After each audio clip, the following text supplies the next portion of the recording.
Hypesonar, ini adalah video lengkap mengenai tutorial pemasangan dari bore up TDR dan crankshaft yang membuat motor Hypesonar menjadi 344 cc.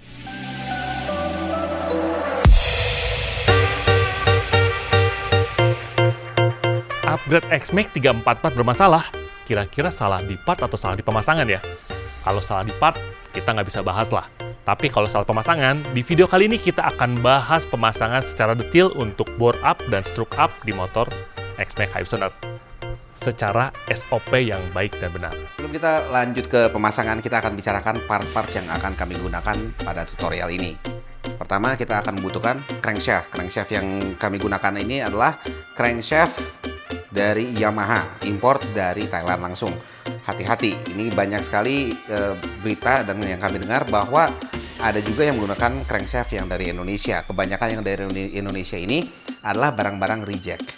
Jadi pastikan saat membeli parts ini semuanya tercah dan ada dusnya masing-masing untuk crankshaftnya, untuk connecting rodnya, ataupun untuk balancernya sekalipun.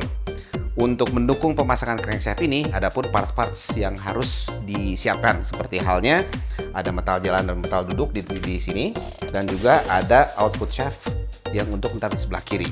Untuk metal-metal ini nanti akan ada perhitungannya, kami akan jelaskan sambil melakukan pemasangan. Silinder block yang kami gunakan adalah paket bore up TDR 76 mm, di mana tersedia dari silinder block keramiknya, piston 76 mm beserta ring piston, dan kalau di kitnya kami mendapatkan injektor 240 cc.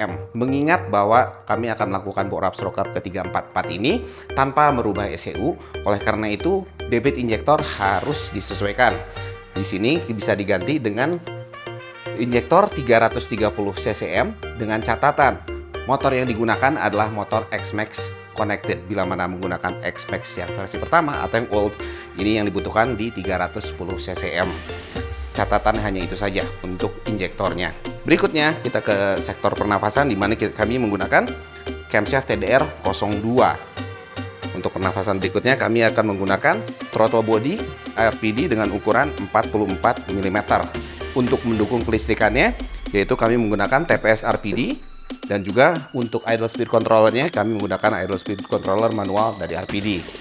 Lalu untuk membantu masuk udara ke dalam mesin, yaitu Air Funnel X-Max 300. Kenapa kami menggunakan ini? Karena ukurannya lebih besar dan akan memberi udara lebih banyak untuk ke dalam mesin. Untuk lubricants yang kami gunakan adalah coolant-nya di sini dan menggunakan TDR Chiltech. Untuk olinya kami menggunakan TDR Engine Oil 5W40. Sekarang kita naikkan mesinnya ke sini.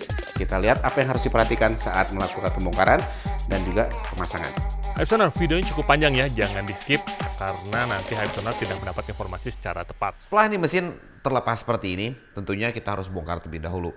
Sebenarnya kalau untuk saat kita melakukan pembongkaran nggak terlalu banyak hal yang harus diperhatikan. Selain mungkin memastikan bahwa ngecek kondisi topnya benar atau enggak. Tapi kita harus buka dulu bagian paling atas di cover klepnya ini dengan kunci 8 mm, ada 1, 2, 3, 4, 5, 6 piece. Kita bongkar dulu. Sebuah catatan, sebaiknya sebelum kita melakukan bongkar-bongkar ini, sebaiknya oli dibuang terlebih dahulu. Biar saat nanti kita belah mesin sekalipun nggak akan berantakan kemana-mana.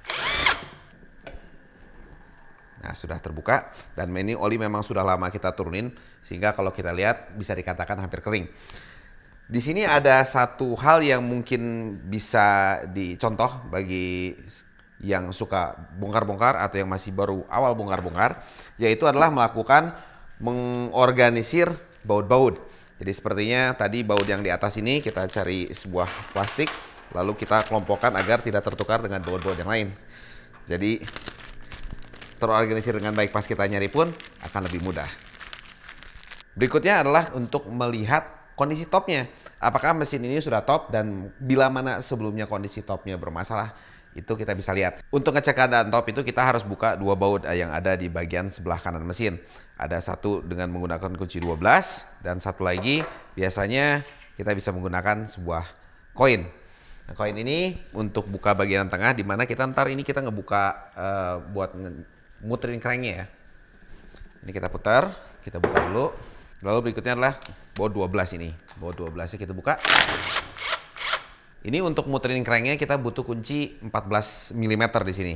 Ini kita masukin ke sini, terus kita putar posisi top. Jadi posisi top itu nanti kita bisa lihat di bagian depan, di cam, dan di crankshaft.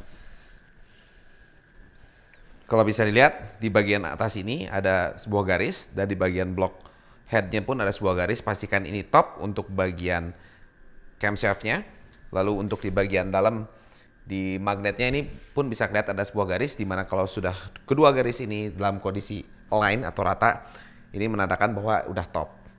Setelah kita memastikan kondisinya top seperti itu, beberapa langkah sebelum kita bongkar yang lainnya agar memudahkan.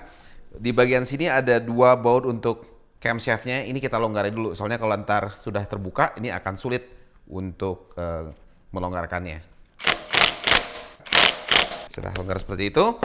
Nah, ini baru kita bongkar-bongkar yang lain-lainnya, termasuk untuk bagian rumah termostat, lalu selang-selangnya pun kita lepasin. Nah udah, setelah kebuka ini kita tinggal buka bagian atas untuk rumah termostatnya. Pakai kunci L8 juga, kunci 8 mm. Lalu kalau misalnya kadang-kadang suka, aduh takut lupa bautnya di mana gitu. Kalau misalnya mau diplastikin boleh. Selain diplastikin, ini juga bisa baut-baut ini kita taruh lagi ke posisi semula. Jadi ini adalah termostat. Lalu bautnya ini kita bisa pasang lagi di sini. Tapi kalau misalnya tiba-tiba mesinnya ini kita mau kirim ke tukang bubut atau apa, nggak recommended kayak begini sih sebenarnya. Langkah berikutnya adalah untuk buka tensioner nih. Tensioner 2 yang sini, karena ini kan masih kencang ya. Kalau misalnya didiemin kencang nggak bisa kelepas. Soalnya kita harus buka timing gear berikutnya. Ini kunci A5 juga. Si tensioner ini spring loaded, jadi dia ada tekanan. Nanti tinggal kita reset di akhir.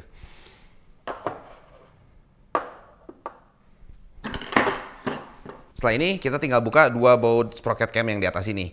Ini bautnya beda sendiri dari yang lainnya, karena kalau misalnya bisa dilihat ini warna bautnya warna hitam.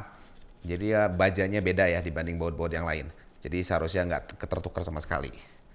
Setelah dua baut ini terbuka, kita tinggal geser untuk sprocket gearnya. Lalu kita lepasin dari timing gear. Dan ini nih timing gearnya. Dari sini kita untuk buka head itu total ada 6 baut. Jadi ada 4 baut utama yang di sini. Lalu di bagian dalam sini ada 2 baut L5 juga. Biasanya sebaiknya kita buka dulu yang 2 L5 yang dalam sini.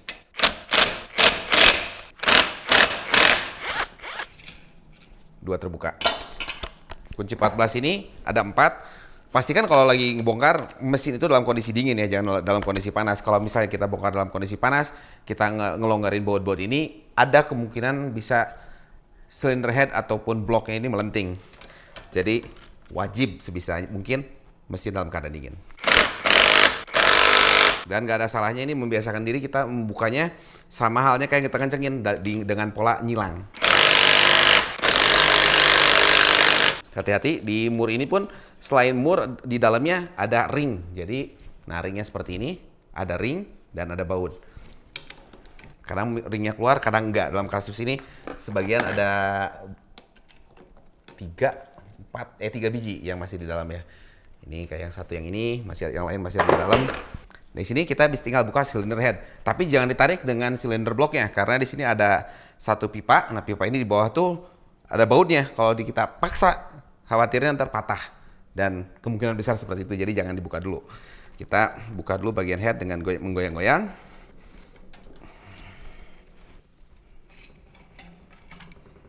Dan kita bisa lihat bahwa mesin ini dalam keadaan top.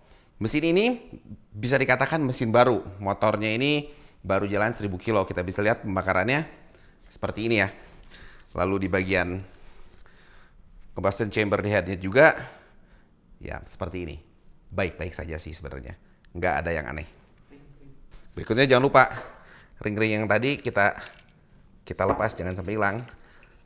Ini satu. Ini ada satu lagi. Tadi udah 2, berarti ini tinggal 2 biji ya. 1, 2, 3, 4. Oke. Lalu kalau nyimpennya, kalau misalnya masih ada boss bloknya seperti ini, kita naruh gini nggak apa-apa sih. Tapi sebisa mungkin kita taruh dalam posisi seperti ini. Jangan sampai ini, hati-hati dengan permukaan silinder headnya, jangan sampai baret. Nah, yang tadi saya bilang untuk buka silinder head bloknya, ini di bawah ada kunci 10, 2 biji. Ini kita buka. 1 dan 2. Ini kalau misalnya lagi bongkar atau lagi stroke up seperti ini, kalau umumnya sih baut-bautnya kalau hafal aman ya, tapi kalau bisa kita organize sebaik mungkin. Terus kayak misalnya kalau nggak bagian blok ke atas kita pisahin, lalu nanti pas kita ngerjain bagian crankcase kita pisahin biar nggak ketuker-tuker. Setelah itu kebuka, sekalian ini liner tensionernya kita lepasin dulu. Ini ada satu. Yang satu lagi nih, di sebelah sini nggak bisa kebuka karena dibaut dari dalam. Nah ini packingnya masih sangat bagus karena mesinnya masih baru. Lalu ini baru kita buka ini. Ini sumber air ke water pump nih. Jadi ada sealnya, ada seal karet di sini. Jadi agak keras, kita harus sambil digoyang-goyang pelan-pelan baru bisa kelepas. Agak bandel. Nah seperti itu. Terbuka. Habis ini kita tinggal bongkar si bloknya, tinggal tarik.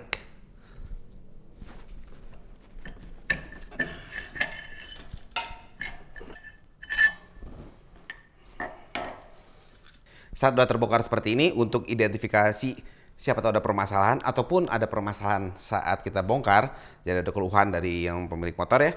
Ini kita lihat bloknya aman nggak, ada baretan nggak, ada yang aneh-aneh nggak. Kalau sekiranya normal berarti mesinnya baik-baik aja sih ya sebenarnya ya. Berikutnya adalah untuk buka si piston. Untuk buka piston ini kiri dan kanan, bagian luar dan dalamnya sini, ini ada sebuah per ya, spi. Nah spi ini harus kita buka dulu. Nah ini setelah pernya ya, spi pistonnya udah kebuka, ini kita bisa tinggal dorong pennya ke bagian dalam. Dan harusnya ini nggak susah, mudah gitu, nggak pakai tenaga harusnya. Oke, ini piston udah kebongkar nih, tinggal kita simpan. Untuk bongkar bagian engine, bagian head dan bagian cylinder block udah beres sih. Pada dasarnya cuma gini aja. Sekarang kita lari untuk bongkar si crankcase, karena kalau kita mau ganti kerkas atau crankshaft nih, kita kan harus belah dulu ya.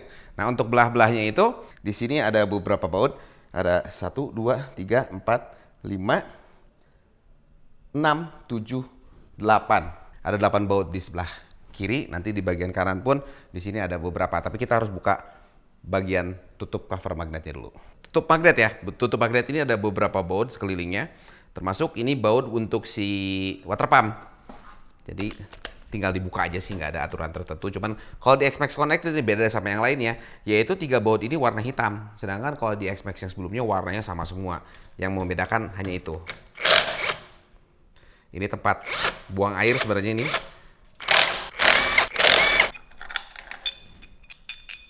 Yang membedakan satu baut ini yang panjang. Sebenarnya ini nggak perlu dibuka pun nggak masalah. Cuman dalam hal ini kalau misalnya teman-teman mau bongkar terus ngecek, nggak ada salahnya kita bongkar secara keseluruhan. Tapi sebenarnya hanya baut yang panjang ini yang warna putih. Yang membedakan baut yang 3 ini, terus yang ada ringnya ini adalah yang paling bawah untuk buang air, buat bleeding air radiator. Jadi ini isinya si bagian water pump. Sisanya sih tinggal kita buka-buka aja. Lalu biar nggak ketuker-tuker, kita masukin ke plastik. Biar rapi lah ya.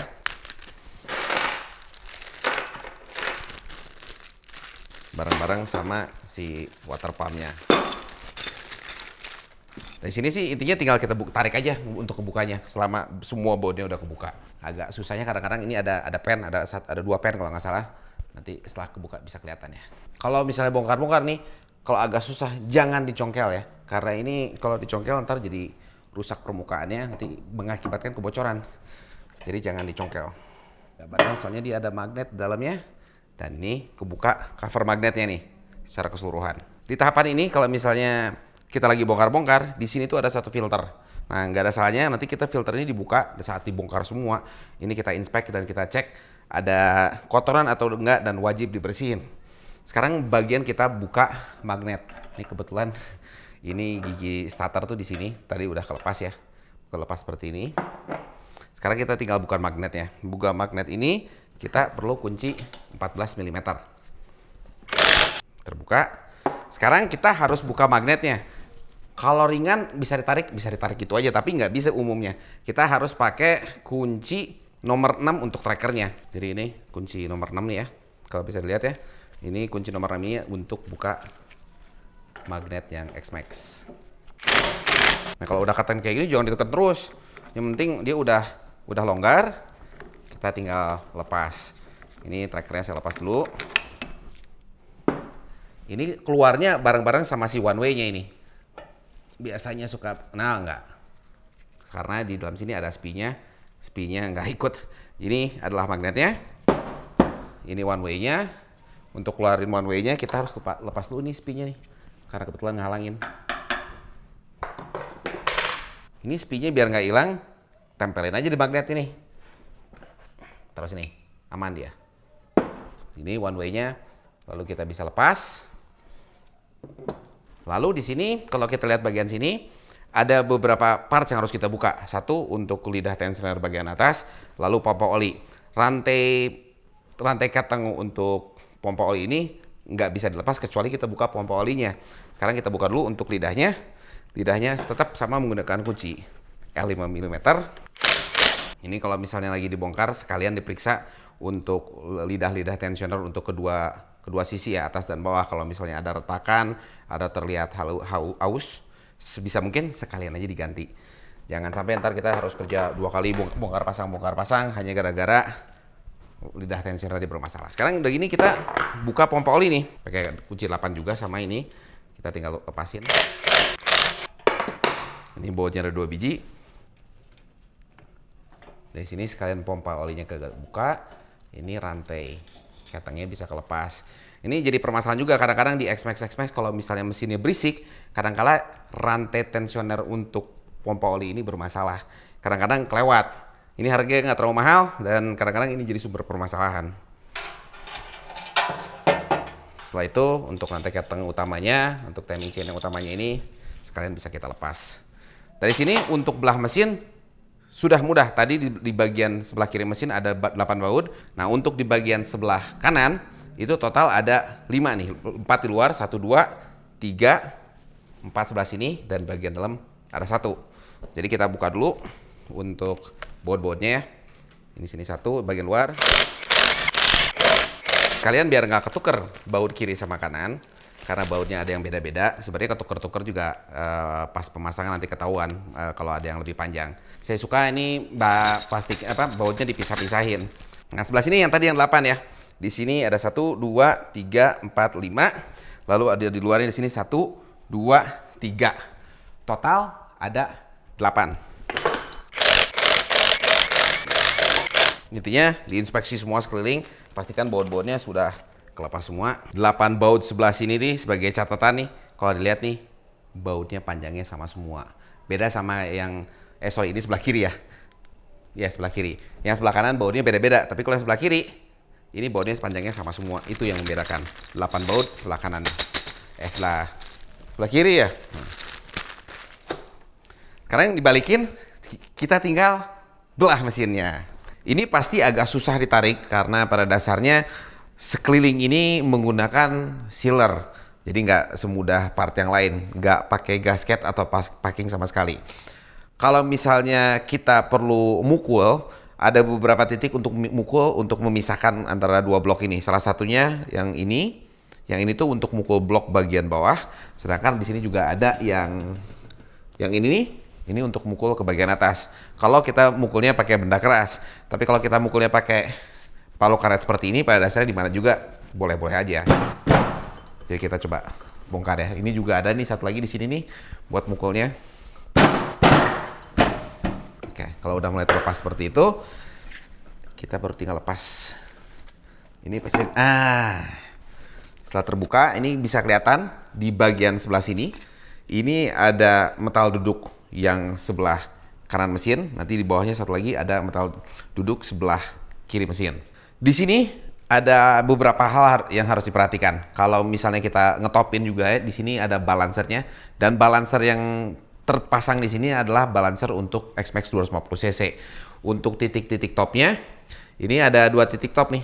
Ini kalau misalnya nggak barengan seperti ini, kadang-kala ini akan, bukan kadang-kala, kalau nggak rata seperti ini, pasti terjadi getaran di mesin. Jadi ini untuk nanti pas pemasangan, dan apalagi pas kita bongkar, kalau kita lagi troubleshooting, ini bisa kita lihat. Nanti kita akan ganti satu set ya, untuk cranknya dan juga untuk balancernya. Nah ini untuk lepas, kita tinggal lepas saja. Sebenarnya kita lepas tuh balancer terlebih dahulu. Seperti ini. Di saat melakukan bongkaran seperti ini, nanti ada beberapa hal yang harus diperiksa juga selain kita ganti metal, yaitu untuk balancer ini, untuk kedua sisinya ada bearing untuk di masing-masing belahan crankcase-nya. Sebisa mungkin sekalian lagi dibongkar diganti sekalian. Nah ini untuk melepas cranknya, ini kita tinggal tarik aja. Dan ini adalah crank 250 cc. Dan kalau misalnya melakukan servis bukan untuk stroke up, saat kita ganti metal dan ganti metal jalan atau metal untuk stang piston ini, baut ini hanya 1 kali pakai, tidak boleh digunakan lagi. Sebisa mungkin harus diganti secara SOP. Jangan digunakan kembali yang bekasnya ini. Dari sini kita akan lakukan pelepasan. Apa yang akan kita lepas yaitu adalah metal duduk untuk di bagian yang sebelah kanan ataupun yang sebelah kiri. Ini kita butuh special tool, jangan dipukul-pukul, harus dipres sebisa mungkin, karena kalau misalnya kita pukul-pukul, kemungkinan besar dinding bagian luar sini itu akan cacat, dan kalau cacat ini ada kemungkinan oil bearing ini ntar dia bisa bergeser. Jadi wajib dipres, jangan dipukul-pukul, ataupun kalau andaikan dipukul menggunakan alat yang benar, jangan dipaksain. Lalu juga kondisi bagian sebelah sini untuk kedua belah mesin, dua belah crankcase ini diperhatikan. Kalau ada kausan yang berlebih, ada kemungkinan besar crankcase harus diganti untuk kedua sisi, kiri pun atau kanan. Lalu ada satu hitungan atau satu hal yang harus diperhatikan, yaitu nanti kita ukur sekalian sewaktu kita akan melepas, yaitu jarak antara dari permukaan luar ini ke bagian dalam si metal. Karena ini ada toleransinya. Nanti toleransinya berapa nanti akan saya jelasin. Tapi intinya kalau terlalu dalam nggak boleh, terlalu luar pun nggak boleh saat melakukan pemasangan. Jadi untuk X-Max ini ada 2 strainer atau saringan ya. Jadi saringannya satu di bagian belahan mesin di dalam sebelah sini. Coba saya buka sekalian ya. Kayak kena sealer. Nah, ini satu. Dan satu lagi seperti di awal tadi, yaitu di bagian cover magnet yang ini. Ya, ini jadi ada satu untuk di bagian luar di sini dan satu lagi untuk di antara bloknya. Nah, sewaktu misalnya kita lagi bongkar, lalu kita lihat di bagian-bagian kalau ada kotoran-kotoran kayak gram dan lain sebagainya, itu berarti ada kerusakan di dalam mesin. Jadi bisa membantu untuk kita mengidentifikasi permasalahan di mesin ini. Terus di sini juga nanti di bagian sini ada saluran untuk ke filter oli. Kalau misalnya kalian dibersihin, sebisa mungkin semua secara keseluruhan dibersihkan dengan menggunakan solvent atau pembersih. Hati-hati dengan seal-seal, menggunakan pembersih yang sekiranya tidak dapat merusak seal. Sebelum kita lanjut ke keperakitan, kita harus menentukan oil bearing atau metal-metal yang akan digunakan. Emangnya nggak bisa asal pasang aja? Karena ada perhitungannya dan harus pas. Kalau nggak pas nanti akan terjadi kerusakan di dalam mesin. Kita mulai perhitungan dari metal atau oil bearing untuk stang seher atau conrod ya. Cara ngitungnya bagaimana? Cara menentukannya bagaimana? Pertama, kalau kita lihat di sini di bagian stang sehernya, kita lihat di sini ada kode nomor 5. Angka 5 ini harus kita kurangin, berarti kita berhitung ya. Dari 5 ini, kita melihat ke angka pertama yang ada di bagian crankshaft. Jadi kalau dilihat di sini adalah nomor 2. Berarti angka 5 ini yang ada di stang seher ini dikurangin angka 2 yang ada di crankshaft. Berarti 3. Nah, angka 3 ini kalau kita lihat dari pengodaannya, nanti saya tampilkan di layar di sini, bahwa 3 itu adalah warna coklat. Nah, warna coklat itu untuk part numbernya nanti sekalian saya tampilkan di sini. di mana itu adalah part number yang harus dipesan untuk pasangan metal antara stang seher ini dengan crankshaft ini. Berikutnya adalah metal duduk atau oil bearing kiri dan kanan. Cara menghitungnya gimana? Pertama yang harus kita perhatikan adalah dua angka berikutnya ini.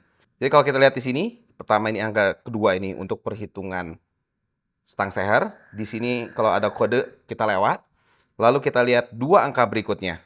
Dua angka berikut ini adalah untuk perhitungan antara crankshaft dengan crankcase. Nah, angka yang di crankcase yang harus kita lihat adalah di masing-masing crankcase, di kiri dan kanan. Di sini di kedua belah sisi crankcase di bagian bawah itu ada kode.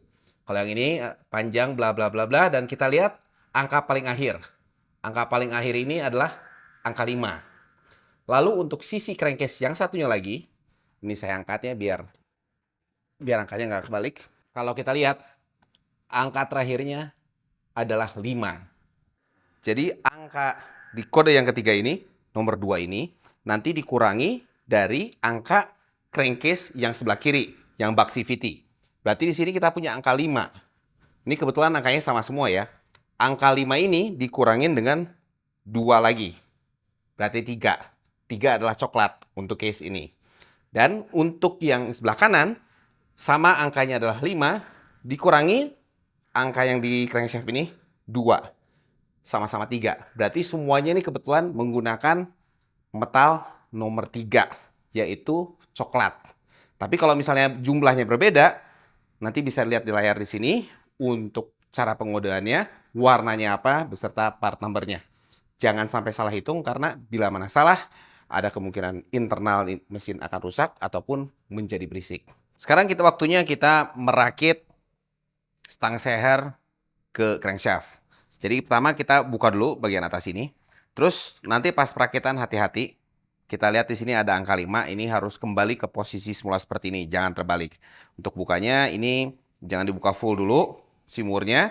Udah gitu kita, nah pastikan dulu ini keluar seperti ini. Setelah itu murnya kita tinggal buka. Lalu langkah pertama adalah untuk memasang metalnya. Nah, saat memasang metal ini harus dipastikan permukaan ini harus bersih, jangan ada kotoran sama sekali.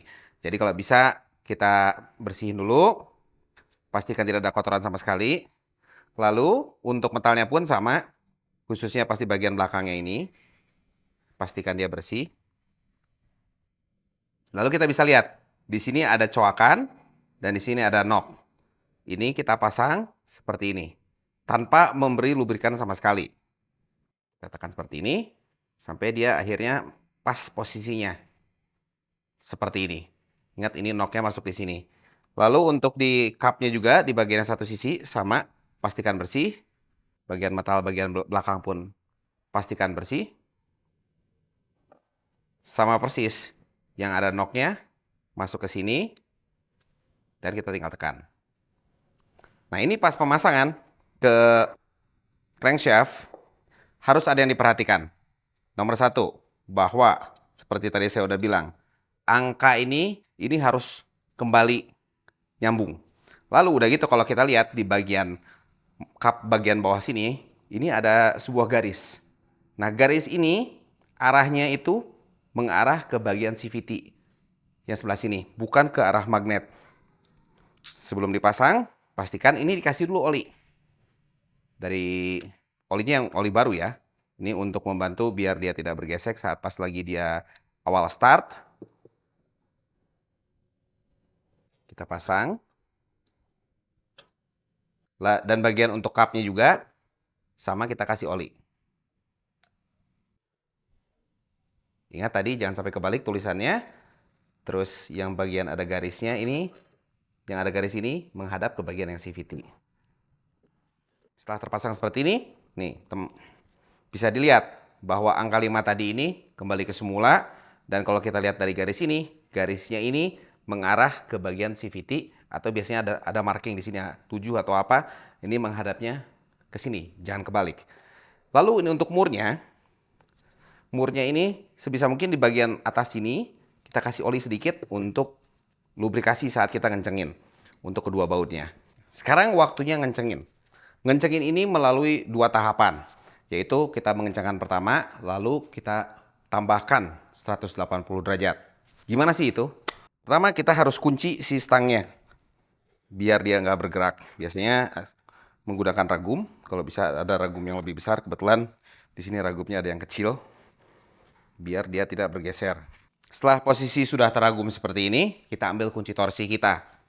Tahap pertama adalah 18 Nm. Jadi kita atur kunci torsi kita sampai kita dapat 18 Nm. Kalau di kunci torsi TDR ini sudah 18. Jadi untuk masing-masing kita kencengin 18 Nm dulu. 18. Lalu yang sebelahnya lagi 18.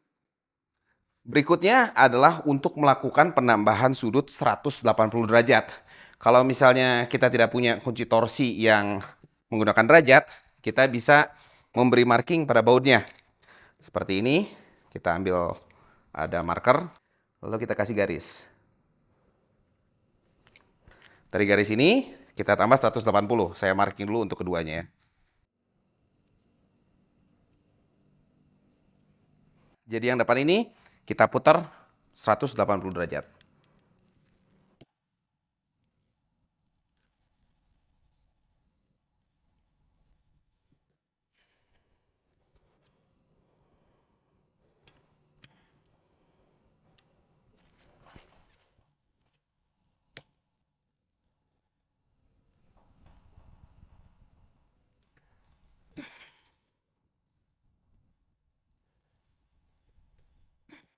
Dari sini bisa dilihat bahwa marking yang di sini sudah geser ke sisi yang satu lagi. Berarti sudah cukup. Tinggal melakukan hal yang sama di sisi yang satu lagi. Marking yang ini sudah geser ke sebelah sini. Yang ini pun sama, sudah muter full 180 derajat. Berarti sini sudah selesai. Sekarang kita lari ke bongkar pasang metal duduk. Ini sebelum kita bongkar, harus ada satu hal yang harus diperhatikan, yaitu adalah posisi metal saat terpasang. Kalau bisa dilihat, ini nanti pasti pasang harus kembali ke posisi semula seperti ini. Ini ada sambungan 1 dan 2. Ini itu segaris dengan garis ini nih, full. Selain dari itu, ada toleransi jarak dari bibir atas sini sampai ke bagian metal ini. Batasnya adalah untuk dari bagian atas ini ke sini saat kita ukur, adalah toleransinya antara 2,3 hingga 3,1 mm. Tapi kalau saya lebih senang mengukur dulu, ini ukuran bawaannya berapa. Siapa tahu out of range berarti ada permasalahan. Dengan menggunakan jangka sorong, ini kita bisa ukur. Jadi dari permukaan sini ke sini kita ukur. Dan saya dapat ukurannya di 2,83. Kalau saya senang sekalian, kita ambil, saya tulis di sini bahwa jaraknya tadi itu adalah 2,83. Sekalian ini bahwa jaraknya di sini sama saya suka ditandain seperti ini, hanya untuk sebagai reference point. Ini harus dilakukan untuk kedua belah sisi, untuk bagian yang di CVT ataupun yang di bak magnet. Saya akan perlihatkan satu sisi ini aja, karena untuk pemasangan kedua belah sisi sama, yang membedakan itu hanyalah bahwa metalnya tidak sama. Kenapa saya kasih contoh yang di sini? Karena di bagian bak CVT, di bagian sisi yang satunya lagi, ada seal, di mana sealnya harus dibuka. Oleh dari itu, di awal video saya bilang bahwa sealnya kita harus ganti. Ini seal yang saya bilang tadi, karena seal ini harus dibuka. Dan ini pun sebenarnya ada jarak toleransinya. Tapi kalau misalnya bisa dilihat bahwa dari ujung bibir atas ke sini, ini ada tekukan sedikit, ini posisinya kurang lebih di sini. Bukan permasalahan yang gede, cuman sebisa mungkin ini kembali ke posisi semula. Sementara waktu, ini tinggal dicongkel untuk ngebukanya. Dari situ nanti tinggal kita bongkar metalnya. Ini kita butuh sebuah special tool, di mana ini adalah sebuah pendorong atau penarik ya. Jadi pendorong penarik ini kita harus pakai ini biar nomor satu tidak cacat lingkaran di luar sini. Ini arahnya harus didorong ke bawah atau ditarik dari bagian luar. Karena tidak boleh bagian ini menjadi bagian titik penahan. Karena kalau ditahan di sini, ini adalah bagian yang akan bergesek dan melindungi dari crankshaft ini agar tidak geser kiri kanan. Oleh karena itu harus ditarik ke arah bawah. Ini kita pasang dulu alatnya. Saya menggunakan sebuah puller seperti ini. Sekalian ini dibantu untuk bagian sisi-sisinya. Kita kasih sedikit oli dengan tujuan mengurangi gesekan. Biasanya kalau saya menggunakan yang bagian atas ini yang besarnya, lalu ada yang kecilnya dengan bearing pullernya ini. Pullernya kita rakit seperti ini.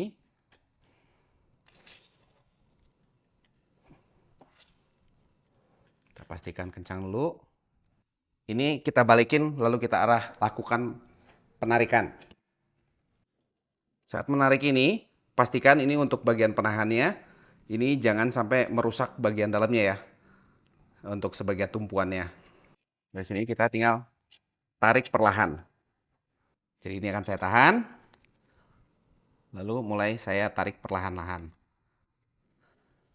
Sebisa mungkin jangan dipukul-pukul, karena kalau dipukul-pukul kemungkinan meleset dan lain sebagainya dapat merusak. Sesekali dibalik diperhatikan sisi yang satu lagi sudah align atau belum. Oke, masih aman ya. Kita tinggal tarik terus. Ini bukan pekerjaan yang buru-buru ya, ini santai sambil dia benar-benar ketarik. Jangan terlalu dipaksain. Kalau agak keras diamin dulu biar tegangan dari pullernya ini ntar ngangkat si bearingnya sendiri. Nah, seperti ini kita bisa lihat bearingnya terbongkar dengan sempurna dan bagian dalam sini pun aman, tidak ada cacat sama sekali. Untuk masang ini kita masangnya dari ujung sebelah sana. Sekalian ini kita kalau misalnya ada kotoran, kita bersihin dari kotoran-kotoran. Karena ini bagian jalur oli ini harus benar-benar bersih dan perhatikan sewaktu misalnya bongkar crankcase dan sebagainya, semua saluran oli dan lain sebagainya ini harus benar-benar bersih, jangan ada gram atau kotoran yang tersisa khususnya di jalur oli, karena kalau di jalur oli ini kalau ada kotoran nanti bisa ngebaret, bikin baret di si metalnya dan crankshaftnya, hati-hati. Untuk crankshaft sebelah kiri ini yang bagian Baxivity, kalau dari part numbernya selain digit yang paling belakang, kalau digit paling belakang ini 20 menandakan dia jumlahnya tadi 3, berarti yang coklat ini adalah nomor 16. Kalau misalnya dilihat sini 114 16, dan yang bagian yang untuk sebelah kanan yang metal yang di magnet adalah 114 17. Jadi 16 untuk yang Baxivity, 17 untuk yang bak magnet, karena perbedaannya adalah yang nomor 16 tidak ada gotnya, sedangkan yang nomor 17 untuk yang sebelah kanan itu ada gotnya. Sekarang saya balikin lagi untuk nyiapin pemasangan. Untuk memasangnya, alat puller kita ini dipastikan bersih dulu. Jangan sampai di bagian samping-samping sini ada kotoran yang nanti bisa membuat metalnya cacat. Jadi tetap nanti posisinya kita dorong ke bawah dari bagian atas dengan sebuah catatan. Kalau kita lihat metalnya, biasanya kalau baru ini kelihatan ada warnanya. Karena warna coklat ini ada coklat dan ini ada coklat, dua-duanya jelas kelihatan satu sisi. Tapi kalau misalnya kita lihat di bagian ujungnya, salah satu sisi ada nomornya ini, yang satu enggak. Jadi jangan nomor dengan nomor seperti ini. Tapi ada nomor di sini enggak ada. Mau posisinya kebalik seperti apapun enggak masalah. Cuman tadi kalau pas awal kita bongkar, ada tanda marking merahnya itu, atau coklat ini di bagian sini. Yang harus kita lakukan, pastikan sekeliling sini, sekelilingnya ada oli, untuk mengurangi kemungkinan adanya terjadi gesekan. Lalu di bagian dalam pullernya ini kita kasih oli juga untuk sekeliling, untuk kedua belah sisi. Pastikan ini bersih ya. Lalu kita rakit. Nanti akan ditarik ke bawah. Mengingat tadi bahwa sambungan itu nanti menghadap ke garis ini dan marking yang saya bikin di sebelah sini. Jadi sambungan ini nanti harus lurus dengan garis ini. Lalu saya pasang. Setelah terpasang ini, pastikan ini sambungannya, garis sambungan ini lurus dengan yang tadi ini ya. Setelah ini kita balikin. lalu kita tarik. Posisi sudah pas. Ini kita tarik perlahan, jangan dipaksa. Nanti sambil kita mastiin, kita harus bongkar pasang dan ngecek toleransi jarak yang tadi sempat saya bicarakan. Ini pun melakukannya perlahan, jangan sekaligus. Soalnya kalau misalnya disekaligusin, misalnya pakai impact, ada kemungkinan ditarik paksa secara langsung, takutnya bagian dudukan metalnya ini malah terjadi cacat. Kalau saya tadi ada patokan, bagian ini tuh dia rata. Nah, itu pendekatannya saya di situ untuk dengan tool yang saya pakai ini. Dari sini ntar kita buka, lalu kita ukur apakah toleransi jaraknya tadi itu udah sesuai. Kalau misalnya udah sesuai berarti cukup. Kalau misalnya kurang, kita harus tambah. Sepertinya seperti ini, posisinya dia belum full rata. Tapi mau saya buka dulu untuk cek. Jangan sampai kita kelewatan. Kalau kelewatan, ntar repot lagi untuk narik balik. Setelah alat toolnya terbuka, kita bisa lihat ada jarak dari yang bagian atas sini ke bagian bawah sini. Tadi bawaannya adalah 2,83. Kalau toleransi dari Yamaha-nya, yaitu adalah antara 2,3 sampai 3,1 mili. Sekarang kita ukur kembali. Ini kita bisa lihat, ini baru 1,5 mm. Berarti kita masih harus tarik lagi kurang lebih 1,3 mili. Nah, saya lanjut lagi untuk nariknya ya. Targetnya kurang lebih 1,5 mili lagi. Jadi dilakukan berulang-berulang hingga masuk ke toleransi yang tadi atau kembali ke posisi semula bawaan mesin ini. Jadi ini bongkar pasang sampai akhirnya memang benar-benar masuk spek ya. Jangan terburu-buru, santai aja karena ini akan menentukan hasilnya salah satunya. Kita kembali ambil kalipernya, kita ukur.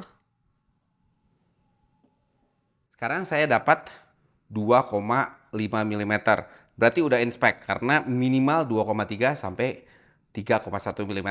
Kalau mau dilanjutkan sampai pas, silakan, tapi ini udah masuk spek berarti sudah oke. Dan kembali yang harus diperhatikan adalah bahwa titik garis ini, titik sambungan ini harus kembali ke titik yang semula ini. Jangan sampai miring karena ada pengaruhnya, di mana adalah ini lubang-lubang oli ini sangat berpengaruh. Di bagian kiri dan kanan ini ada lubang oli untuk melumasi crankshaftnya. Dari sini untuk yang satu sisi lagi dilakukan hal yang sama. Perbedaannya untuk sisi ini di mana bagian belakangnya harus memasang seal. Sekarang waktunya kita pasang seal. Ini seal harus dipasang sekarang agar mudah. Bisa saya nanti pas sudah terpasang crank dan lain sebagainya, tapi akan sedikit PR. Mumpung keadaan seperti ini, seal crank yang di sebelah kanan dengan part number ini kalau mau dilihat ya, 93102-35805. Ini untuk X-Max. Untuk pemasangannya sebenarnya nggak ada yang spesial, cuman nanti pas kita merakit crankshaftnya, bibirnya ini harus kita aplikasikan grease. Dipastikan masukinnya rata dan lurus. Biasa kadang-kadang suka saya bantu dengan menggunakan palu karet. Nah, kalau udah mulai rata seperti ini, biasanya saya suka ambil seal bekasnya. Ini bisa bantu untuk sedikit mendorongnya lebih dalam.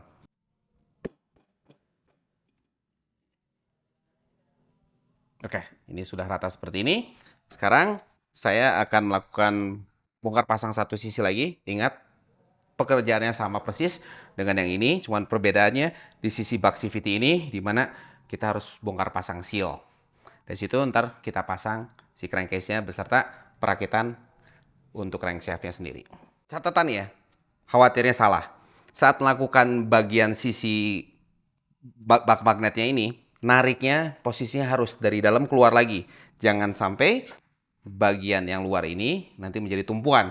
Jadi kita nariknya keluar. Sekarang perakitan crankshaft. Merakit crankshaft itu adalah dengan posisi bagian bug CVT-nya ini yang di bagian bawah sini. Jadi magnet ntar di atas. Sesuai dengan cara kita ngebongkar.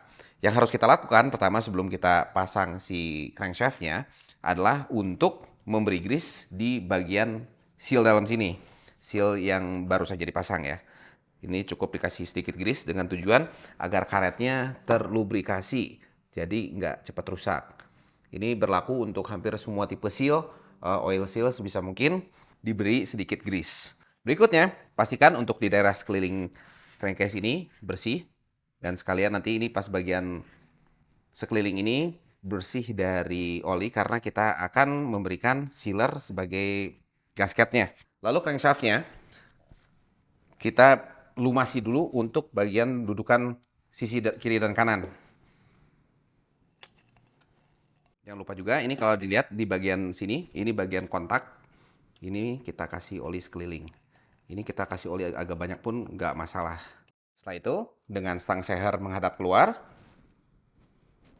kita tinggal masukin perlahan.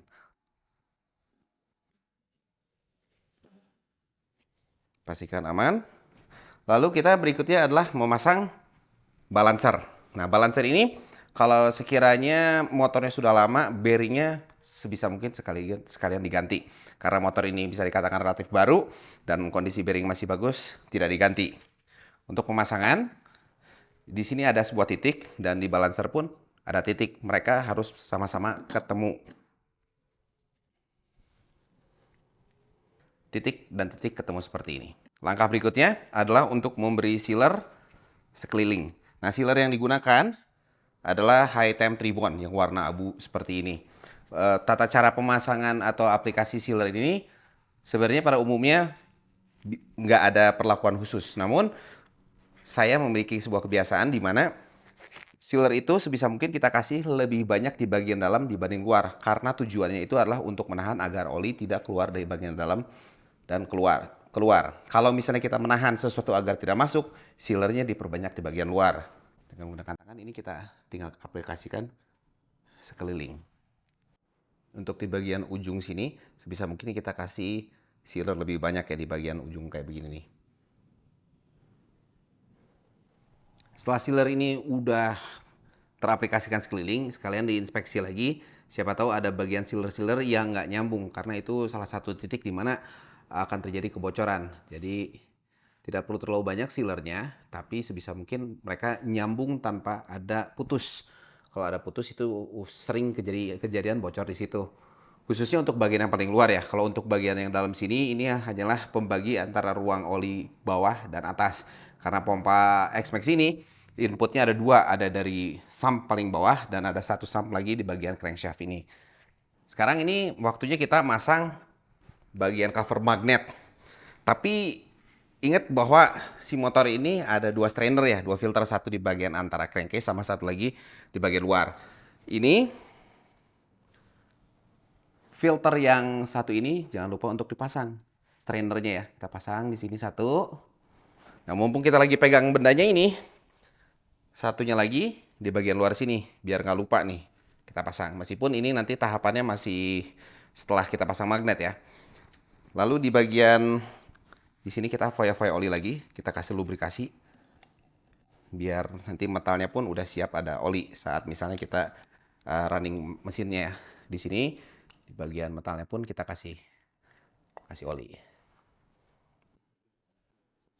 Dari sini tinggal kita pasang.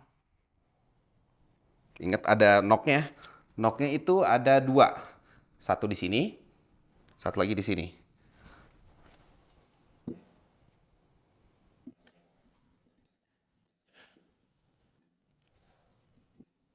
Sekarang kita tinggal pasang baut-baut yang sudah kita bongkar. Kalau kemarin tuh kan sudah kita baudin ya. Ini yang untuk sebelah kanan, malah udah di marking kanan. Yang kanan sini kita pasang dulu, baru kita balikin ke sisi yang satu lagi. Kalau kita lihat, ini baut-bautnya ukurannya beda-beda. Enggak, beda-beda. Ada yang panjang, ada yang pendek. Kalau ini kita tinggal pasang dulu. Nanti kalau misalnya sekiranya ada yang kurang panjang, nanti kita tinggal tukar. Kayak misalnya yang ini, nah berarti dia pakai yang panjang ini. Satu lagi di bagian luar sini, dan satu lagi di sini. Ini menggunakan kunci 8 mm, dan semua baut ini dikencangkan di 10 Nm. Nah, kita ambil kunci torsinya, kita setting ke 10 Nm. Tinggal kita kencengin. Nah, ini kalau bisa dilihat dari sekeliling ini, sealer-sealernya sudah mulai keluar. Biarkan begini boleh, kalau mau lebih apik mau dibersihin pun nggak masalah. Kalau ini saya biar kelihatan lebih enak, sama saya mau dihapus menggunakan tisu ya, biar kelihatan lebih rapi. Sekarang kita balikin. Nah, dibalik ini karena masih ada baut lagi satu sisi lagi sebelah kiri. Sekarang kita ambil baut-baut yang udah disiapin juga nih, sama saya labelin kiri. Bautnya kebetulan untuk yang sebelah kiri seperti di awal tadi ini panjangnya sama semua. Dan tetap untuk torsinya itu tetap di 10 Nm. 10 Nm.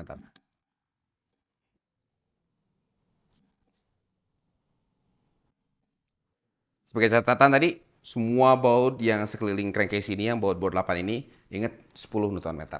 Sekarang kita rakit magnet dan teman-temannya. Perakitan crankcase bagian kanan ini, isi-isi barangnya seperti dibongkar. Kalau bisa lihat di sini, kita akan pasang timing chain atau rantai kateng, ada dua. Yang satu lagi buat ke pompa oli, dan ada tensionernya ini. Yang pertama harus kita pasang adalah timing chain-nya atau rantai kateng yang ke atas ke head ya. Kita pasang, ini masangnya bebas, nggak ada patokan apapun. Ini lidahnya akan kita pasang, dan ini bautnya, ini kita kasih oli dulu di sekitar sini karena ada kemungkinan si tensioner ini sedikit bergetar ya, bergoyang. Jadi kita pasang ke dalam, lalu kita pasang bautnya. Lalu dengan menggunakan kunci L5 dan kunci torsi, ini dikencenginnya 10 Nm. Berikutnya adalah untuk masang rantai yang ke pompa oli. Rantai pompa oli ini kita harus pasang secara bersamaan dengan pompa olinya. Jadi pompa olinya kita siapin dulu, rantai katengnya kita pasang dulu di pompa oli, lalu kita pasang ke crankshaftnya. Di sini kita tinggal ngencengin dua baut pompa oli ini. Ini sama-sama baut 8, jadi umumnya baut 8 yang ada di blok mesin ini dikencenginnya 10 Nm.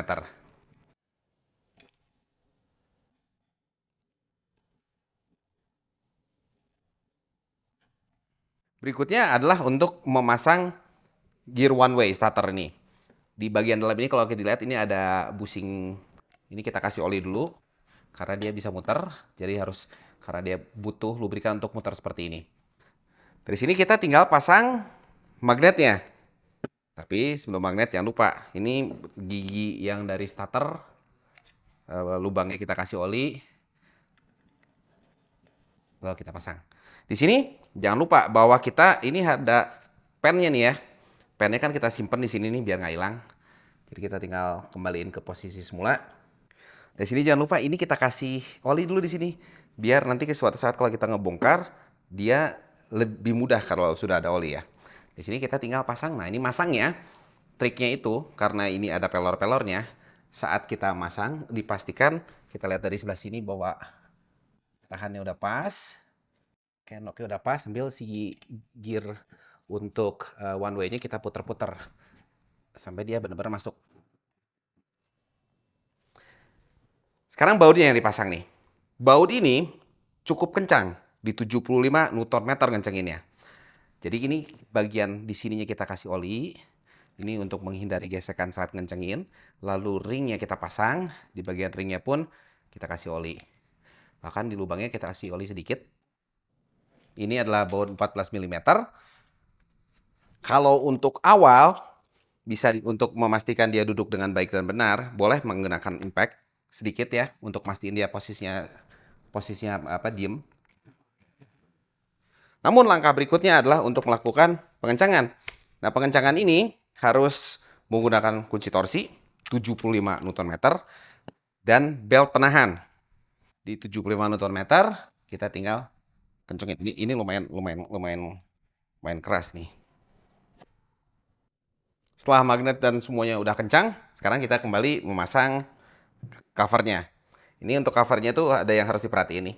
Ini untuk bagian pompa, asnya itu ntar akan bergabung dengan yang ini, untuk water pump ya. Jadi makanya water pump dibuka tuh biar pas pasang kita bisa puter-puter buat ngepas-pasin. Untuk baut-bautnya kan sudah dipisahkan kemarin dan ada di sini semua. Baut utamanya adalah yang berwarna silver Dan yang 3 ini adalah hanya untuk penahan si water pump. Jadi masangnya sih simple, nggak ada yang spesial kecuali tadi ini baut ini ya. Packing pastikan kalau misalnya sudah mulai jelek diganti dengan yang baru. Saat mau masang di bagian lubang yang ini adalah lubang untuk starter. Ini kita kasih oli dulu, baru kita mulai pasang. Nah, ini untuk ngepas-pasin ininya harus diputer-puter nih. Pas. Dari sini baru kita pasang baut-baut utamanya. Jadi ini karena bautnya ada yang panjang, ada yang pendek. Kita sambil coba kita masukin. Kalau ada yang keluar yang terlalu panjang, berarti itu bautnya salah. Nah, ini kalau bisa dilihat kan ini jaraknya rata semua. Ini satu lagi. Kita mulai, bukan kencang ini ya, kita rapetin dulu. Dari sini ntar ditorsi lagi. Berapa? Sama kayak yang lain, 10 Nm. Ini pas water pump dipasang rumahnya, ini pastikan sealnya masih bagus. Karena kadang-kala di sini udah rata ya. Kalau udah rata berarti karet ini harus diganti dengan yang baru. Karena ini kondisinya masih baik, kita akan pakai kembali. Baut yang panjang itu adalah yang bagian depan sini. Sisanya adalah baut yang warna hitam. Nah, baut warna hitam juga ini seperti di awal ada beda satu, di mana yang satu ini menggunakan ring aluminium seperti ini, posisinya paling bawah.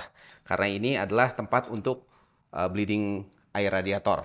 Pastikan semuanya sudah 10 Nm ya. Untuk dua baut ini jangan dipasang dulu karena ini kita fungsinya untuk muterin crank sama ngintip top.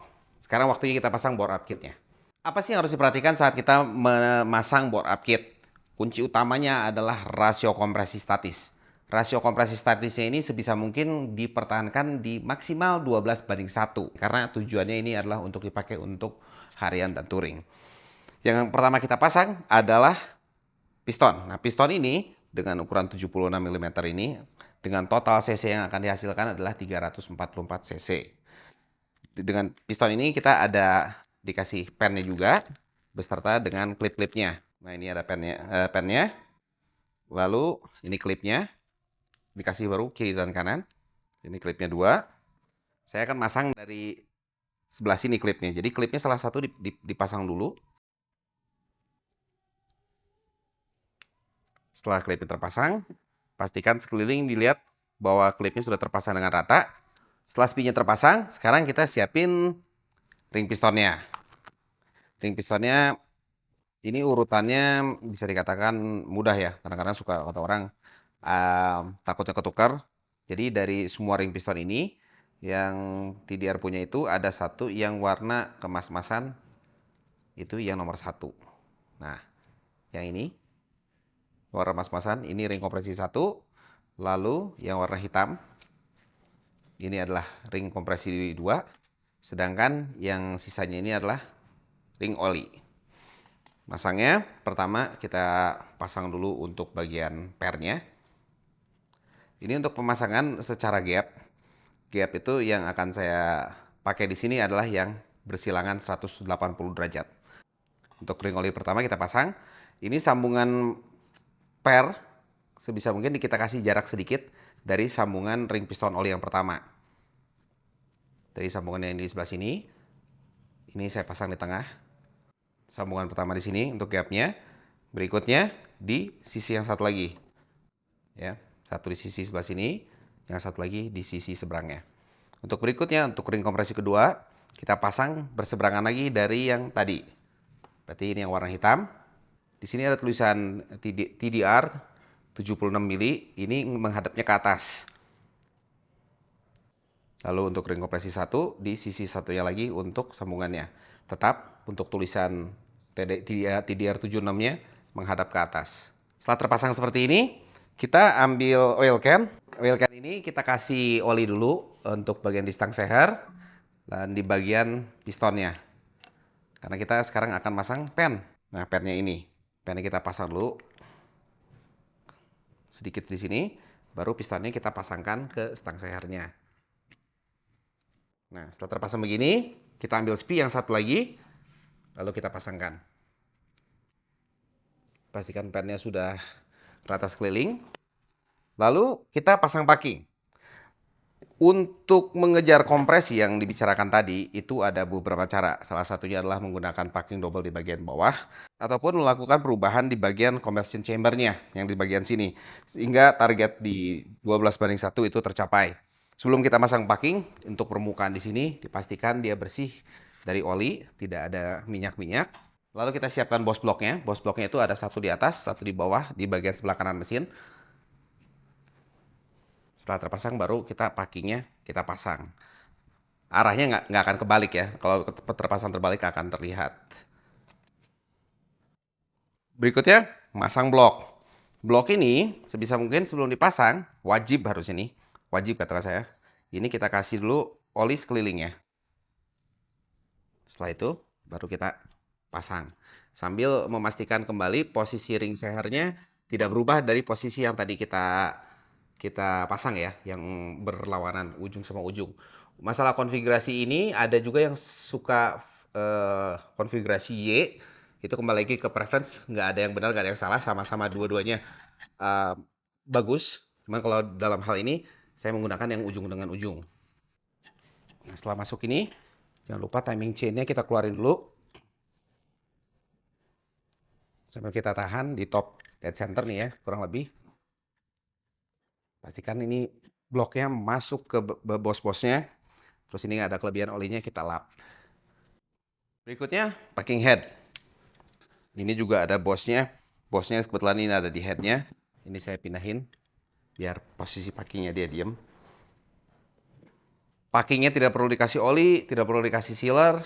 Tinggal langsung pasang. Jangan lupa ini ada tensionernya. Ini kita pasang di sini sekarang. Di sini kita pasang cylinder head. Nah, cylinder headnya ini udah dibersihkan, sudah disesuaikan untuk 344 cc. Portingan pun sudah dilakukan. Pengujian untuk kebocoran pun udah kami lakukan. Berarti kalau semuanya udah oke, kita tinggal pasang. Nanti tinggal kita aplikasiin cam. Yang kita akan pakai adalah cam 02.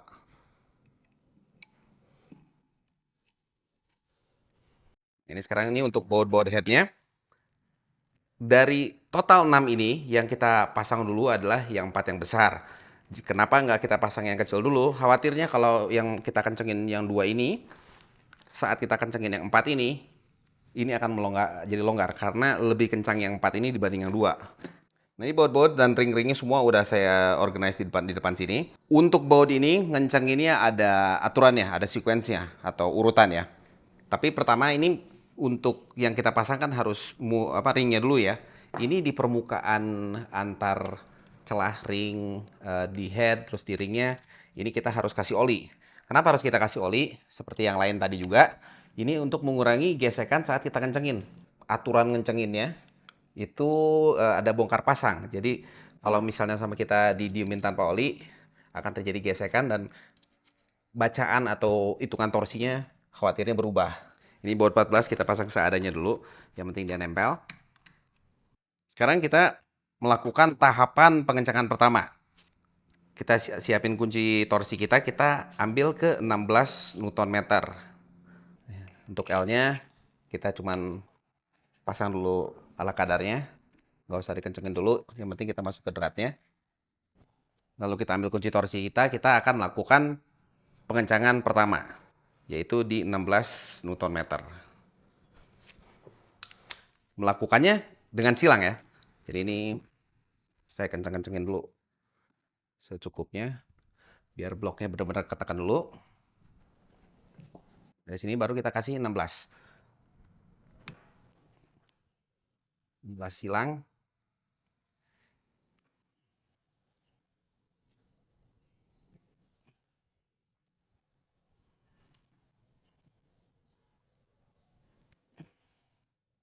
enam belas ini kita diemin dulu sesaat, nggak perlu terlalu lama. Yang penting dia udah kepres, packing bawah kepres, atas kepres dan semua rata.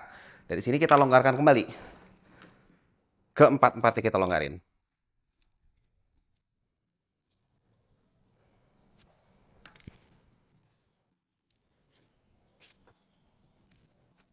Setelah longgar, kita kencangkan kembali sama 16 Nm.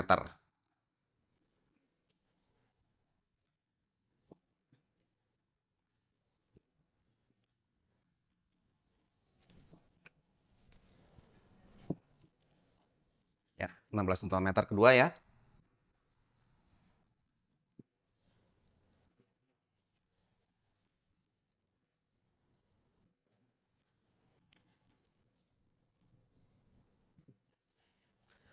Sekarang kita kembali ngambil marker kita. Karena kita harus menambahkan 180 derajat putaran. Setengah putaran ya. Jadi ini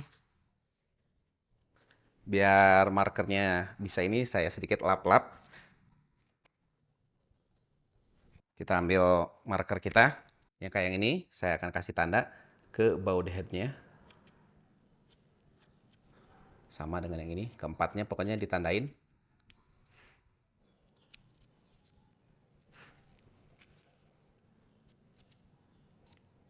Dan kita tetap kencenginnya dengan cara nyilang tadi. Saya akan ganti dengan yang lebih gede biar lebih mudah ya. Tapi tidak ada aspek torsi, yang penting 180 derajat. Ini saya mulai dari sini, saya tambah 180.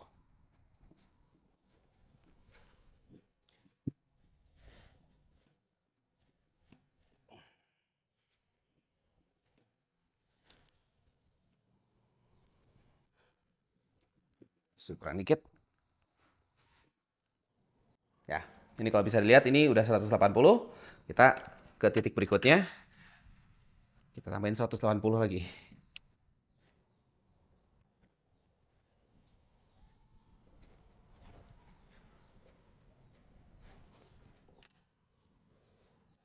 Kurang dikit lagi. 180. Ke titik berikutnya.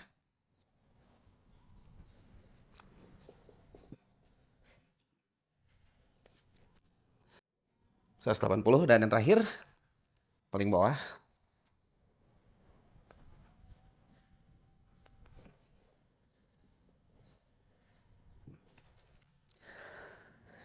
Pas 180.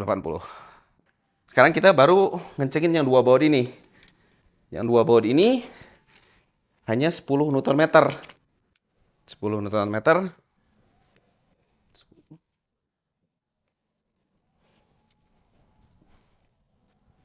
Sekarang kita lari ke arah ganti cam, karena cam yang kita akan gunakan adalah cam 02. Selain dari itu nanti kita akan melakukan pengukuran atau bagaimana cara perhitungan untuk sim valve atau coin clamp-nya ya. Untuk bukanya kita harus buka dulu dua kunci L yang di sini. Jadi kita longgarin yang atas, kita longgarin, yang bawah kita longgarin. Ini kita lepas dulu. Dan ini adalah untuk cara kita nanti kalau andaikan kita mau ganti-ganti sim valve-nya. Jadi dua baut ini kita lepas, penahan rocker arm ini. Di bagian sini ada kunci L 2 biji, ini adalah penahan ya. Ini kunci L5, ini kita buka.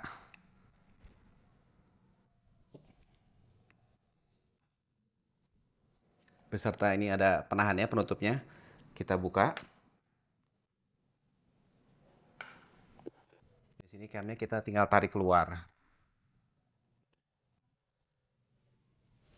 Ini sama saya dibuka tuh karena dia biar bisa bergeser-geser seperti ini ya. Nah, bergeser begitu. Tapi ini bos atau as rocker armnya tidak perlu dibuka. Jadi ini adalah bawaan motor dan yang ini yang 02.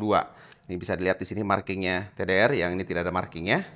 Dan ini bisa dikatakan 02 karena markingnya di sini ada 02 di sini. Kalau bisa dilihat juga ini dari lobe yang ori sama yang ini beda karena yang 02 ini lebih tinggi. Selain lebih tinggi, durasinya pun berbeda. Ini untuk pasangnya di ujung belakang sini kita kasih oli dulu sedikit biar lebih mudah masuk.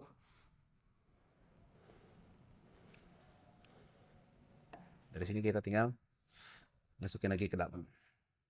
Kita ambil penahannya. Ini dua baut ini di 12 Nm ya. Jadi kita siapin dulu untuk kunci torsinya. Ini kita kencengin 12 Nm.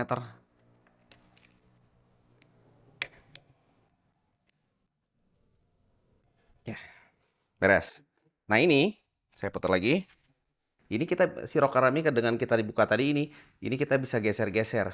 Kenapa dibuka? Tadi biar mudah keluar masuk camnya. Selain dari itu, ini waktunya kita sekarang ngukur valve clearance. Ini toleransi kerenggangan untuk yang bagian ini di 0,06 hingga 0,12 mm. Sedangkan kerenggangan yang X ini adalah di 0,2 sampai 0,26 mm. Nah, ini kalau misalnya kita ukur menggunakan fuller, seperti halnya di sini saya akan contohkan salah satu yang in gitu ya. Kalau misalnya nanti mau ngukur gitu, mau cara nyari SIM-nya atau gimana. Ini saya pakai 0,01. Ini rapat. Keduanya rapat. Nah, ini kurang rapat, tapi yang ini rapat. Nah, kalau misalnya nggak rapat, misalnya itu targetnya adalah, misal yang ini, target saya adalah di 0,1 mili. Nah, ini pas 0,1 mili. Andaikan yang ini longgar, berarti kita tinggal geser. Lalu kita ambil SIM clamp-nya ini. SIM clamp-nya ini. Ini kadang-kala ada tulisannya, kadang-kadang nggak ada tulisannya di sini. Kadang-kadang nggak ada sama sekali. Nah, lalu bagaimana kita menentukan ketebalan yang kita perlukan? Kita ambil sebuah ambil jangkau sorong kita ukur ketebalannya berapa. Kalau bisa dilihat, ini ketebalannya adalah 208. Nah, 208 ini tadi kalau kita pasang di sini masih longgar, berarti kita naiknya berapa nanti sesuai dengan ukuran kita. Kalau misalnya terukurnya di 0,15 tadi kerenggangannya, berarti kita harus nambah 0,05 ya. Berarti di 2,13 atau 0,15. Banyak ukuran SIM-SIM-nya. Jadi nggak usah pusing menentukan bagaimana, tapi jangan tertukar antara SIM clamp satu dengan yang lain. Jadi seperti contohnya ini, berarti saya harus ganti sama yang lebih tebal di yang bagian yang ini. Masing-masing dicatat, setelah semua dicatat akhirnya mendapatkan kerenggangan masing-masing sesuai dengan keperluan, baru kita melanjutkan untuk perakitan bagian cam. Ataupun misalnya lagi melakukan, semua udah terakit, ada keluhan berisik dan lain sebagainya, ini bisa dicek satu persatu. Oke, ini sekarang kita pasang lagi penahannya. Saat penahannya ini udah terpasang, ini rocker arm tidak akan bisa bergeser, diam pada tempat. Rocker arm setelah ini terpasang kembali, rocker arm tidak akan bergeser dan diam pada tempatnya. Jadi keduanya dipasang dan dari sini kita kencengin ini di 10 Nm. 10. Dan yang satu lagi. Oke. Sekarang kita main ke timing gear. Kita harus memastikan mesin ini top dulu. Jadi kalau kita lihat di bagian bawah, kita harus siapkan kunci 14 untuk bagian bawah sini untuk memastikan top. Dan seperti di bagian awal pas kita ngetopin, ini kita harus lihat bagian bawah, cari posisi top. Dan misalnya sudah top, bila mana sudah top, kita ambil sprocket gear kita. Kalau kita lihat tanda garis ini kan harus ke atas dan ada knocknya di sini, berarti camnya ini kita posisinya kurang lebih sudah pas pada tempatnya nih ya. Ini kita tinggal pasang. Setelah terpasang seperti ini, saya udah lihat di atasnya top, di bawahnya top, baru kita pasang si kunci L 5 mili yang untuk cam. Nah, ini bautnya beda sendiri karena ini bautnya ini harus 12 Nm. Ini baut kita kasih oli dulu ya ujungnya ya. Pas kita masang. Sama halnya dengan yang satunya lagi.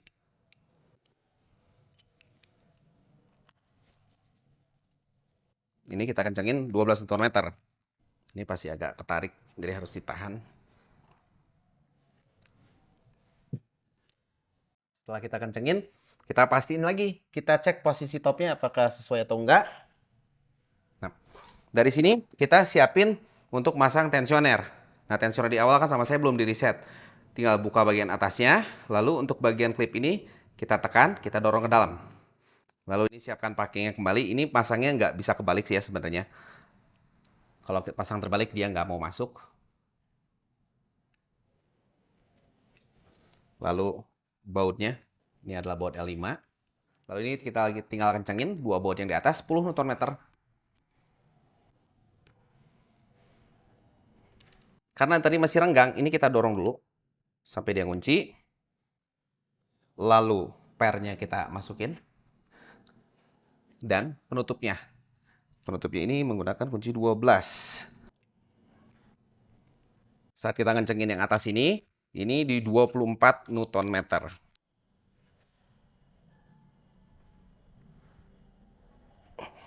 Tapi belum selesai, bukan berarti beres.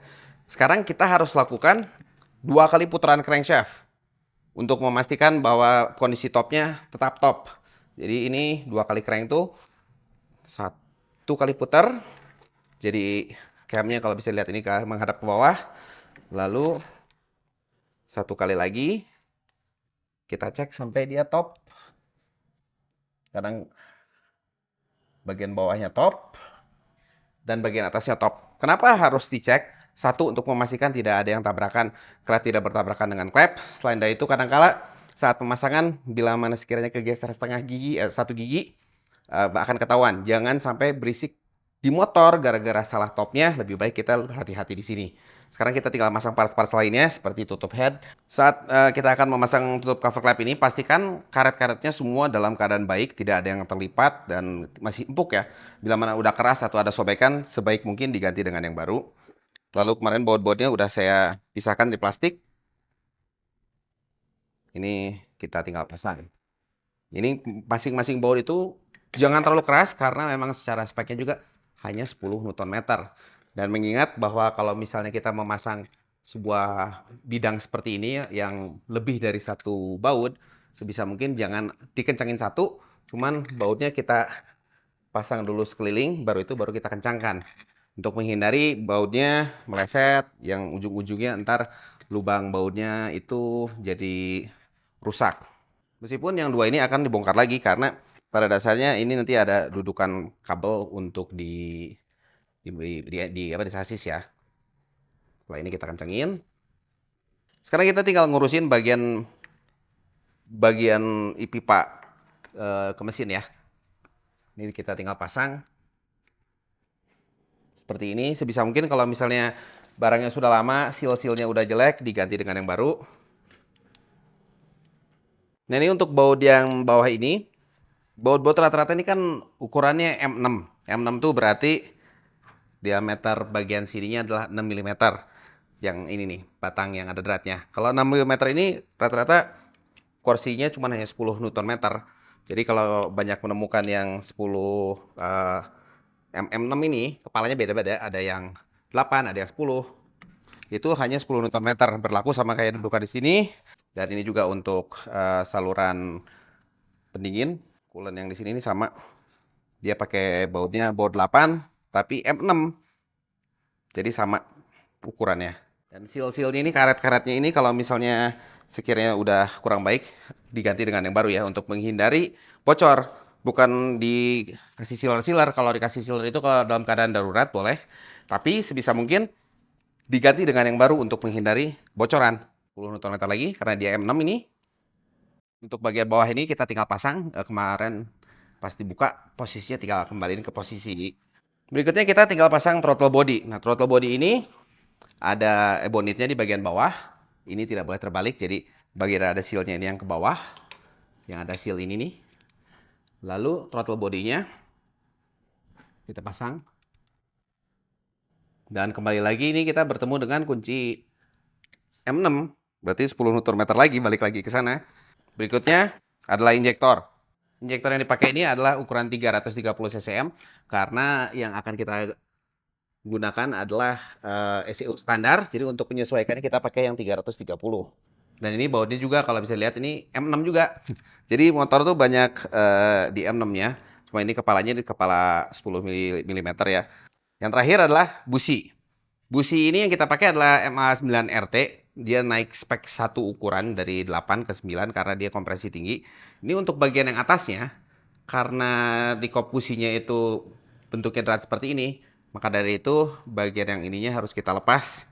Dari sini kita tinggal pasang. Ini ditorsi boleh, nggak juga bisa. Dengan catatan begini. Setelah kencang dengan tangan, kita ambil kunci shock kita puterin sampai di ujung sini. Sampai udah diam seperti ini. Kalau sini 1/4 putaran 90 derajat tambah 45 udah cukup.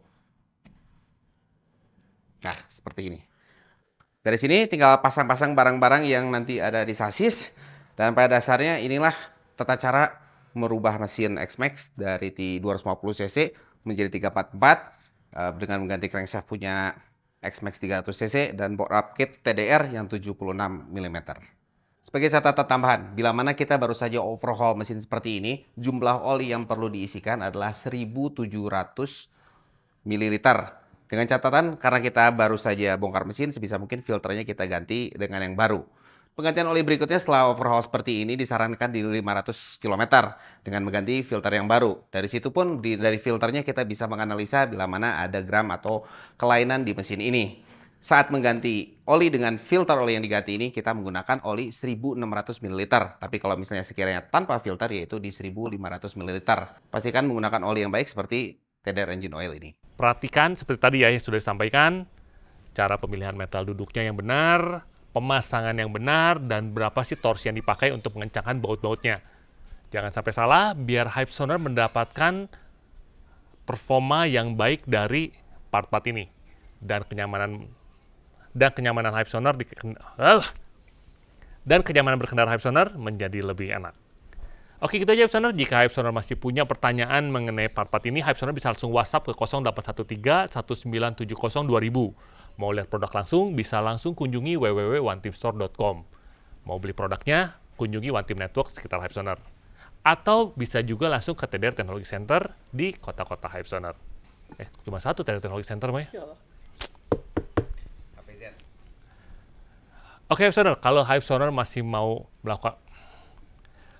Oke, Hype Sonar, jika Hype Sonar masih punya pertanyaan, Hype Sonar bisa langsung WhatsApp ke 0813 1970 2000. Jika masih punya pertanyaan, di sana akan ada teman-teman yang akan membantu menjawab pertanyaan dari Hype Sonar. Mau lihat produknya secara langsung, Hype Sonar bisa kunjungi ke www.oneteamstore.com. Di sana ada informasi lengkap tentang semua produk ini. Atau mau beli langsung, Hype Sonar bisa langsung kunjungi ke One Team Network di daerah Hype Sonar. Mau lebih jelas, Hype Sonar juga bisa langsung datang ke HP Set yang ada di kota Hype Sonar. Oke, gitu aja. Jangan lupa untuk like, share, dan subscribe. Tonton video kita selanjutnya. Ciao.